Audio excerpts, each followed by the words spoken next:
Jerusalem হচ্ছে ইসলামের ইতিহাসের একটি মূল কেন্দ্রবিন্দু। জেরুজালেম অর্থাৎ বাইতুল মুকাদ্দাস, যেটাকে মসজিদুল আকসা, আরেকটি নাম হচ্ছে মসজিদুল কুদস।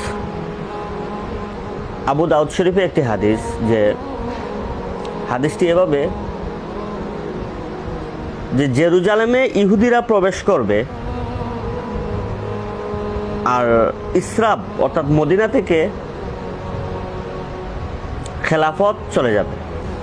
আবার এখানে খুব সাথে সাথে আরেকটি ঘটনা ঘটবে, সেটা হলো আমরা সাধারণত নেটো অন্তর্ভুক্ত যে কয়েকটি দেশ আমরা দেখতে পারতেছি, এটা কিন্তু আরো বিস্তৃতি লাভ করবে। সর্বোপরি সর্বশেষ এটা 80টা দেশে রূপান্তরিত হবে, অর্থাৎ 80টা দেশ মিলে নেটো জোট সংগঠিত হবে। এবং এই নেটোটাই হচ্ছে সেই নেটো, যে নেটো সম্পর্কে আল্লাহ রাসূল সাল্লাল্লাহু আলাইহি সাল্লামে আজ থেকে 1400 বছর আগে ভবিষ্যৎবাণী করে গেছেন। এই নেটোতে 80টা দেশ অন্তর্ভুক্ত হবে এবং প্রত্যেকটা দেশের 12,000 করে সৈন্য।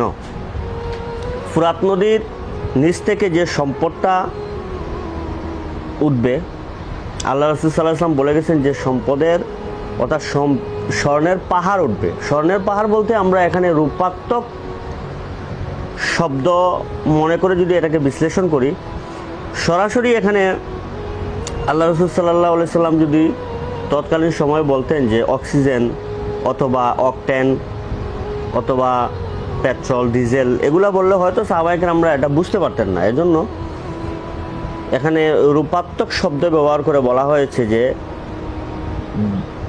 ফুরাত নদীর ভিতর থেকে স্বর্ণের পাহাড় ভেসে উঠবে। অর্থাৎ এখানে স্বর্ণের পাহাড় বলতে ধনভাণ্ডারের কথাটাই এখানে মিন্স করা হয়েছে। দ্যাট মিন্স স্বর্ণের পাহাড়। দেখেন এখানে আবার এই তেলগুলোকে যারা ক্রয় করবে, যে দেশগুলি, তাদের টাকা দিয়ে অর্থাৎ স্বর্ণমুদ্রা দিয়ে এটা ক্রয় করবে, মানে স্বর্ণমুদ্রা দিয়েই এটা ক্রয় করবে। এজন্য ওই স্বর্ণমুদ্রা রূপান্তরিত হবে। বিষয়টা এভাবে বিবেচনা করা যায়। আরেকটা জিনিস লক্ষ্য রাখবেন, ওই ফুরাত নদীকে কেন্দ্র করে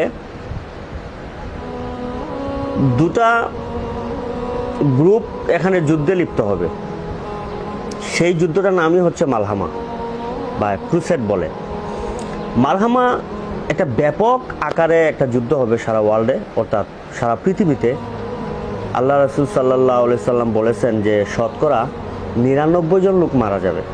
যে বেঁচে থাকবে সে শুধু এটাই উপলব্ধি করবে যে আমি শুধু বেঁচে আছি, আর কেউ বেঁচে নেই।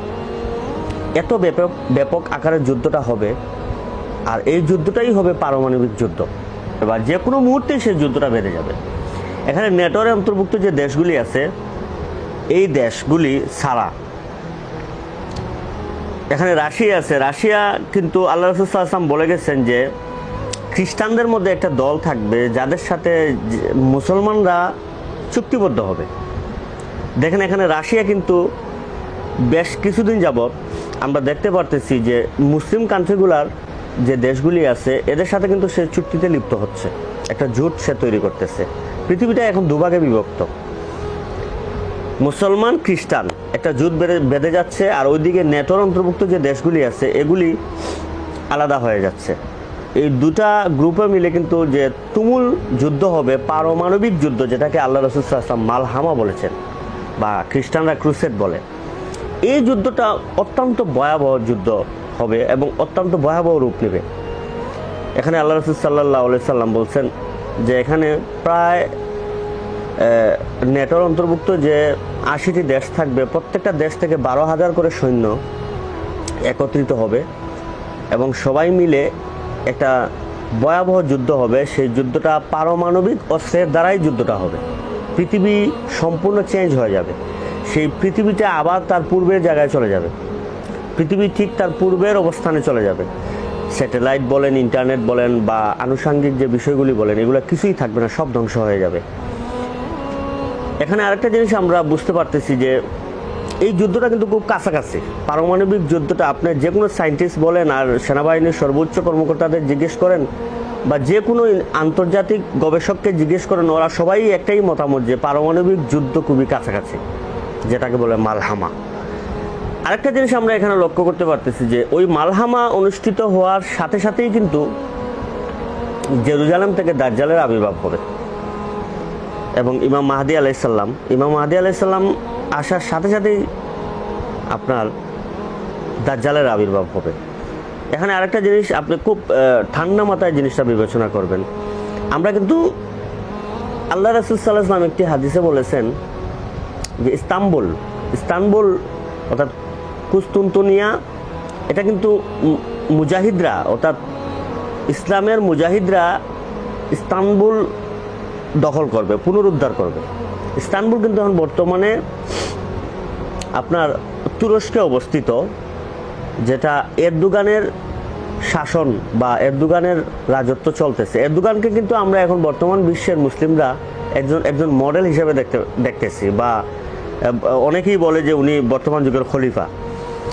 এরদোগান কিন্তু নেটোর অন্তর্ভুক্ত, অর্থাৎ তুরস্ক কিন্তু নেটোর অন্তর্ভুক্ত একটি দেশ, নেটোর সদস্য।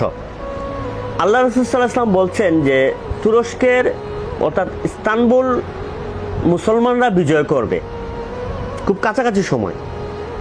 তাহলে এরদোগান কেন নেটোর অন্তর্ভুক্ত? এখানে কিন্তু একটা প্রশ্ন আছে এবং খুব সুন্দর একটা ক্ল্যাশ হয়। তাহলে আমরা কি বুঝতে পারতেছি? এরদোগান কিন্তু এখনো সঠিক পথে নয়। এখানে নেটোর অন্তর্ভুক্ত যে সদস্যগুলো আছে, এগুলো প্রথম রাশিয়াকে যে আঘাত করবে, তুরস্কেতে গাঁঠি বসে, অর্থাৎ তুরস্ককে সামনে রেখেই তুরস্কের আকাশসীমা এবং স্থলসীমাকে ব্যবহার করেই ওরা রাশিয়াকে আক্রমণ করবে। তখন তুরস্ক একদম ধ্বংস হয়ে যাবে। আপনার পারমাণবিক যুদ্ধের ফলে তুরস্ক একদম ধ্বংস হয়ে যাবে। তখনই মুসলমান মুজাহিদরা তুরস্ককে পুনরুদ্ধার করবে, অর্থাৎ স্বাধীন করবে এবং খেলাফত প্রতিষ্ঠা করবে। এই বিষয়গুলি আসলে সচরাচর আমাদের ভাবার প্রয়োজন। বর্তমান আলিম সমাজ বা বর্তমান যারা উলামায়ে কেরামরা আছেন, কুরআন এবং হাদিসকে বর্তমান বাস্তবধর্মী চিন্তাভাবনা নিয়ে যারা বর্তমান মুসলমান উম্মাহ যারা আছে তাদেরকে দিক নির্দেশনাবলী দেওয়া, দিক নির্দেশনাবলী আলোচনা করা এবং দিক নির্দেশনাবলী বক্তব্য পেশ করা, যে বর্তমান যে একটা সময় আখেরি জামানা, অত্যন্ত কঠিন এবং খুবই ভয়াবহ একটা সময়, আমাদের কাছাকাছি সময়ে কিন্তু মালহামা। এখন আমাদের আসলে মূলত করণীয়টা কি? এটা দিক নির্দেশনা দিবেন উলামায়ে কেরামরা যারা হকের উপরে প্রতিষ্ঠিত।